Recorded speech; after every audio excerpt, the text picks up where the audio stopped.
Hello everyone, my name is Ning. I'm an ethicist by training with a background in applied ethics and political science. I'm currently completing my PhD in bioethics and law at the University of Zurich. And in my research, I look at how to integrate ethical values in the humanitarian use of drones in a broader context of aid, development, and healthcare. My presentation today is structured in the following way. First, I'll spend 2 minutes or so to briefly introduce my project, followed by the research methodology used in the study. Then, in the next 10 to 15 minutes, I'll present a case study conducted in Nepal last year where drones were used to map a landslide area after the 2015 earthquake, followed by an analysis about the ethical challenges emerged from this context. After the presentation, I'll be looking forward to a live discussion with you all. So this project was conceived in late 2017 and was officially kicked off a year later. We are now halfway through it. We are funded by two Swiss foundations for 2.5 years. We, as always, thank them for their generous support. As you can see, we have a very small project team, basically two PIs based here in Zurich and in Montreal, Canada, and myself being the researcher. The way we run our project is through collaboration. We have three sets of partners, including three academic institutions from Europe and North America, three organizational partners who support us in our fieldwork, which we'll get into in a second, and an advisory committee with several humanitarian organizations that are interested in potentially deploying drones in their operations. The objective of the research is to help aid organizations implement the value-sensitive innovation approach through two means. First, a conceptual governance framework, and second, a set of practical toolkits.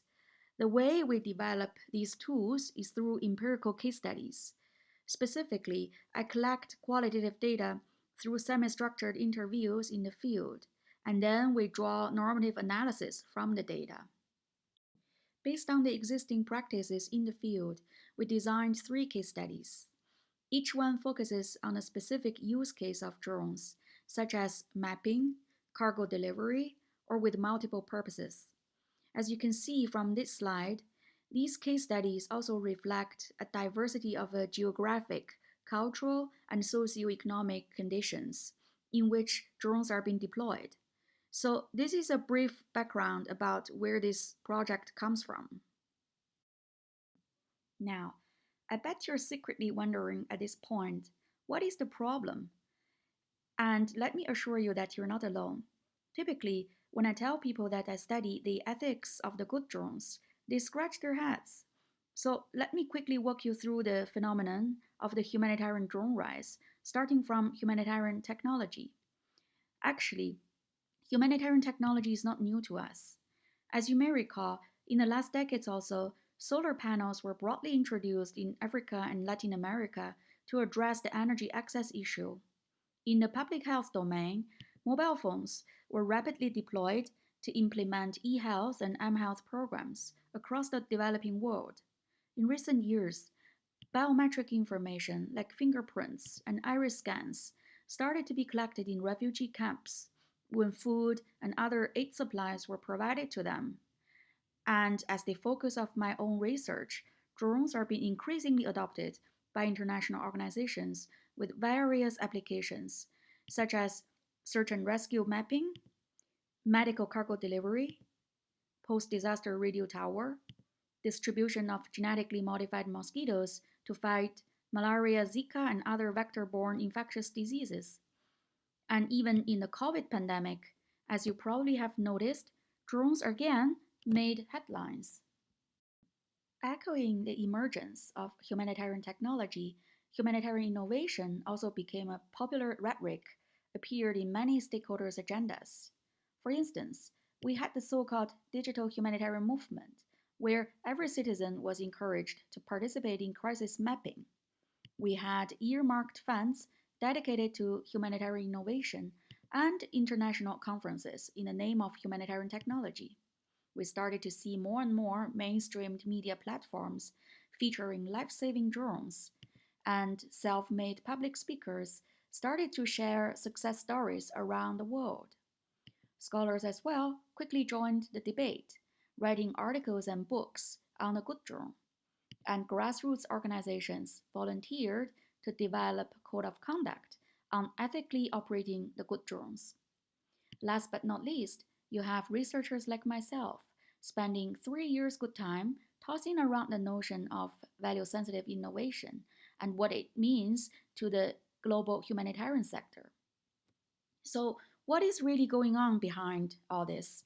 Driven by curiosity, I set out on my journey in January 2019, and the first stop was Nepal.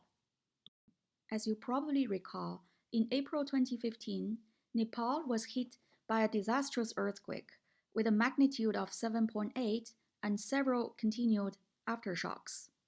This is a visualization of the immediate damages caused by the earthquake. If numbers don't say much to you, here I've got some photos to bring us back in time. Thousands of houses were destroyed across the country, with entire villages flattened. People lost their lives, or the lives of their loved ones, and the whole country was in deep sorrow. So the Nepalese government was completely overloaded and pleaded the world for help. In response, within 48 hours, international organizations arrived in Kathmandu, including our project partner, which I'll call AM in this presentation. So the mandate of AM was to launch reconstruction missions because roads were destroyed or blocked and infrastructure was inaccessible. In one of the districts where AM was operating, there was a landslide with some 10 to 20 households scattered around the area. Now, the landslide has been there for decades and started eroding in recent years due to climate change. Worse yet, the earthquake accelerated its deterioration process. So to make sure that it would be safe to build new houses in this area, AM needed to assess the risks to human settlements in the long run. So prior to Nepal, AM had disaster relief missions in the Philippines after Typhoon Haiyan, and there they used drones to assist relief work, and the results were positive. So one of the emergency response officers brought a drone with him to Nepal with the intention to use it again to assist their work, though exactly how they were not entirely sure at first. Then it turned out that to make accurate risk assessment of the landslide, AM would need innovative tools to monitor its complicated geological conditions. Notice here that landslides are not uncommon in Nepal and that there are existing techniques to monitor them, such as satellite images or ground measurements. However, both techniques have major limitations. And in comparison, drones are more cost efficient, producing richer data more quickly and with less safety risks. So it just occurred naturally to AM that, we've got a drone here. Why not using it to collect high resolution images and create a map of the landslide? So shortly after, AM put together a project team and applied for external funds to support the project, actually from some Swiss foundations. Because they didn't have the technical know-how in-house, they teamed up with two partners, an NGO to help create the map and a university spin-off to help carry out the hazard assessment. In parallel, they started immediately to apply for flight permissions.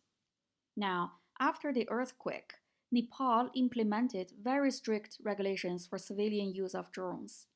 As a result, AM needed to apply for a total of 6 permissions, including 4 at the national level and 2 at the district level, such as the Civil Aviation Authority as shown here, and several other ministries located inside this compound.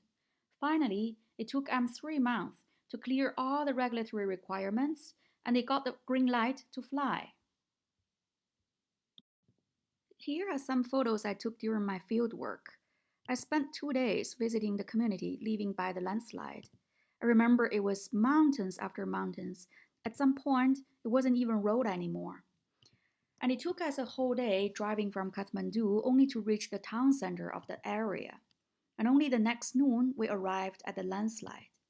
It was indeed huge. So, standing on the top of the landslide, my head was dizzy and my legs shaky.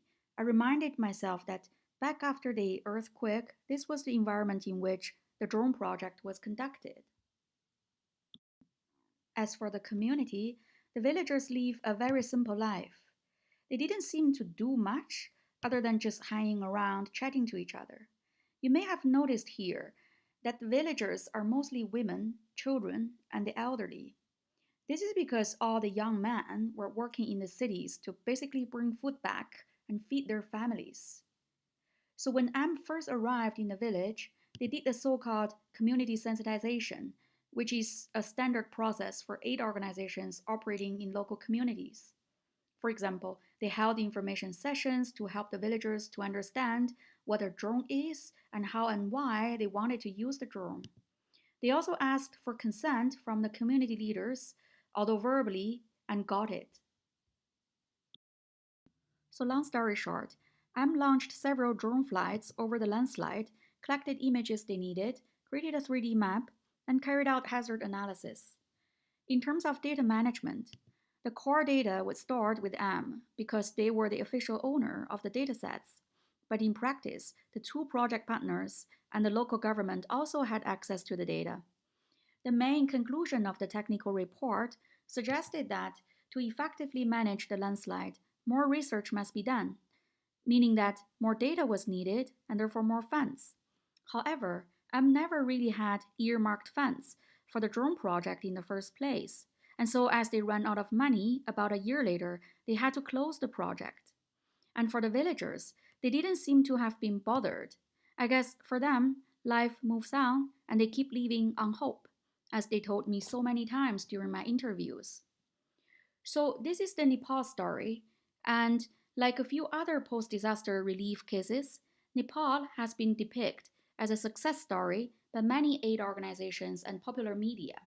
Looking from the ethical perspective, although the project created value in terms of awareness raising, seeking community consent, and fulfilling regulatory obligations and so on, at the end of the day, it's hard to escape the fact that the community didn't actually gain much from the drone mapping. And so, based on our study, we concluded that these five aspects listed here should be addressed with more nuanced analysis, namely community, technology, data, regulation, and stakeholders. I probably don't have much time left now, so I'll just walk you through them to spark some discussions for later. First off, community. Here, two key factors are at play: consent and duty of care. So, since quite earlier on in my interviews, I kept hearing narratives like trust and hope from the villagers. This made me think, was the trust pre given because AM was providing aid supplies to them, or was it newly established? Was there hope an over optimistic belief towards humanitarian action in general, or might there be a so called philanthropic misconception? Also, did the community members' literacy level allow them to really understand the potential risks of drones and the value of their consent? Do the humanitarian organizations have a special duty of care towards disaster affected populations? Because these people already are vulnerable in the first place and cannot afford to be made vulnerable on top of it. In terms of technology, as shown in this case study, drones clearly hold tremendous promises in assisting humanitarian action, especially in resource poor countries like Nepal. However, any technology has limitations, both technical ones and societal ones. Although drone technology is evolving at an impressively rapid pace, there are still inherent technical tensions, compromises, and trade offs. And so, for what purposes will drones be deployed? In what contexts? And under what conditions should their use be justified? These questions must be asked before drones are introduced in the humanitarian sector and on the basis of comprehensive risk benefits analysis. I think with this audience, we would agree that technology is neither value neutral nor apolitical, and it cannot offer a so called magic solution to tackle systemic and long standing structural problems. With respect to data, privacy, safety, and security are obviously the core issues, which are closely related to data collection, storage, and usage. More specifically, why are certain images captured? Who is capturing them? Where are the data being stored? And is there any existing data management procedure in place? Also, who owns the data? Who has access to the data? And who has authority to share the data? Although data protection has increasingly becoming a priority for regulators, especially in the European context, we all know that there is still a long way to go. Regarding regulation, the biggest challenge here is the gap between a fast and robust technology development and a painfully slow regulation progress. This leads to a dilemma. That is, on the one hand, we don't want the tech industry to be under-regulated, therefore imposing risks to the public. But on the other hand, we don't want either to have an over-regulated ambiance, which eventually will stifle technology progress. So ultimately, the question boils down to how to strike a balance. In the drone context, who should be the lead regulators at the national and global levels? How should the compliance and enforcement mechanisms be established? And what legal and administrative procedures should be set up? These questions are extremely challenging because regulation is political. It is top-down, and so a hot potato. Last but not least, stakeholders. The key words here are responsibility and accountability, with a bottom-up force. More specifically, why introducing new technology in the first place? And how should it be introduced to vulnerable populations, like those appeared in this case study? For government, how should they set their political agendas vis-à-vis, for example, the tech industry's lobbying? For humanitarian organizations, how should they position themselves in the digital age? As an aid agency or an uncritical innovation pioneer? For community, what exactly are the essential needs, and how can these needs be articulated, understood, and appropriately addressed such that humanitarian projects carried out over their lands are not humanitarian experimentations, but rather beneficial to them?